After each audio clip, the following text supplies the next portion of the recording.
I was dreading the camera installation for a long time, but after getting this thing completed, I'm actually so surprised at how simple the installation. These are PoE cameras. You can put up to 16 of them on this DVR. I got about 8 in this package, and I'm going to show you how to install 3 of them. Each camera comes with a template, some anchors, and some wire connectors. Now they're PoE, so it stands for Power over Ethernet. They get plugged in just like an internet cable, and then you have an HDMI or a VJ out if you want to hook it up to a monitor or a TV, so you can do real-time live watching of them if you want. Or you can do what I did. You can install the app on your phone, or you can log in through the IP address on your desktop. It does plug into a regular 120 volt port, and then you have a LAN connection here for your internet. This is really DIY friendly because all the cables are pre-terminated. It does mean you need to open some holes in the wall to fish them around wherever you're going to use them. Fortunately, in this location, we had a dropped ceiling, so we had plenty of space to run the wires everywhere we needed to go, and we're going to be installing them on ceiling tiles, but you can install these things on any surface. I show you here in a little bit how we did one on a concrete or a cinder block wall.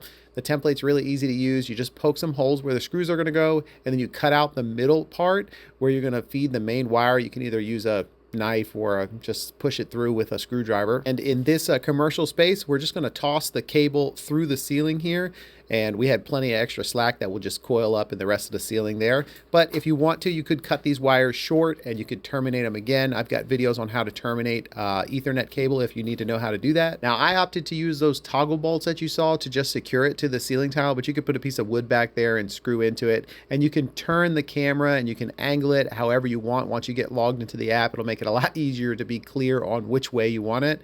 Now we're using a hammer drill here to just anchor this other one into the cinder block, and we're going to use some of the anchors that it came with in order to screw it in.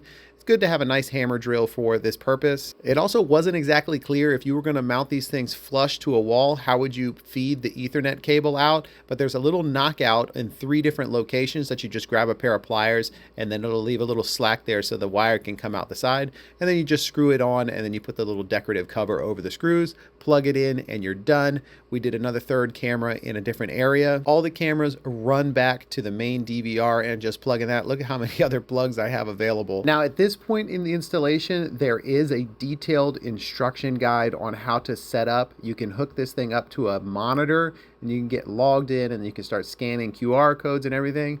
To be honest, it was so easy though.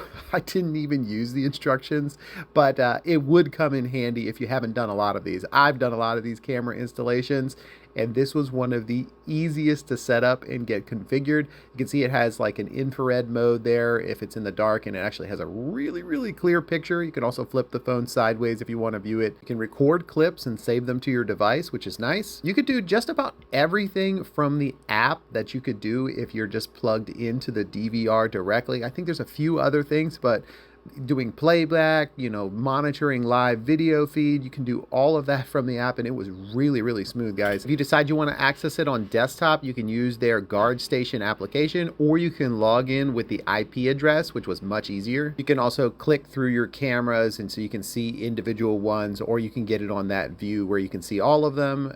We'll get into a couple of the different video settings here. This one is just going to be kind of watching our tools and protecting what we have in our little office here. You can change the smart illumination from infrared. There's a couple other sections, including white light and dual light. Some of the cameras do have alarms as well. This model did not have an alarm.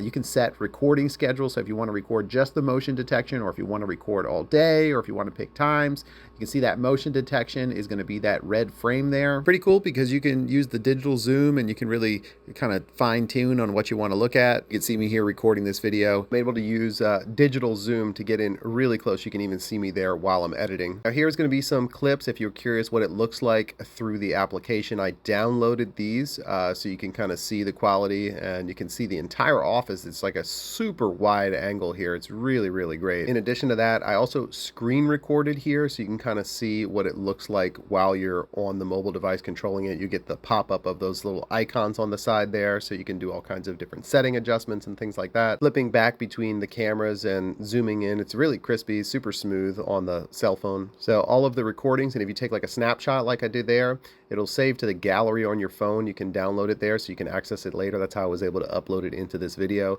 Same with recording. If you want to hit the recording button, you can do that as well. It's nice that these are also able to adjust like the vertical and horizontal, so in case you have to install it like upside down or something, you can flip the image. You see here I'm flipping the image so that in case you end up having to put it in that position, you'll be able to adjust the angle correctly. There's also all kinds of other different settings like brightness and saturation and contrast, but the default setting for me worked out really well. It's also going to be great in case anybody decides to come in and walk off with a tool or something. We'll be able to do that, or maybe even something smaller. We might be able to pick them up while they're just putting something in their pocket. So it'll be nice to have this camera system in place now, or maybe even just catching some funny moments. Now these cameras are metal. They could be installed indoor, outdoor. They have a huge temperature range. And really being everything wired, it's so much easier than a wireless system. They're a pain in the butt to deal with. Love everything about this kit so far, and I'll be sure to give you guys updates if you need them. I'm going to end this clip on some audio recording from the cameras. So if somebody were to come in here and take something, I'm going to have nice